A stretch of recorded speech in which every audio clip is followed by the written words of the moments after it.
Hi there, and welcome to Marks of Maturity.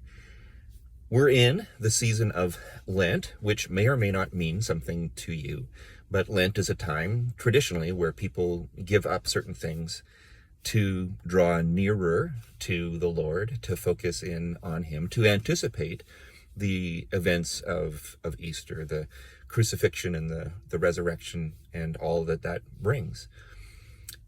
You know, there is something to be said about giving certain things up to focus in on the Lord. But there's a verse that always strikes me. In Psalm 37, verse 7, it says, "Be still and wait patiently for the Lord." Be still and wait patiently for the Lord.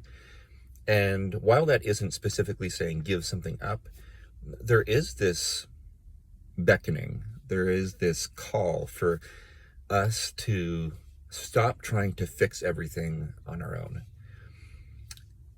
We have this desire to make our world stable, to make our world make sense, to make our world right, to make ourselves right. And we will take action to remove discomfort. We will take action to try and get to justice sooner than if we didn't. But there's this invitation that God has for us to simply trust Him. The rest of that verse talks about, there are people still scheming, their ways are wicked. It might even look like they're being successful in what they do, but we're still called to wait patiently for God. I don't know how that sits with you, but I believe it's part of us becoming mature in the Lord, this really intimate trust in Him to do the things that only God can do.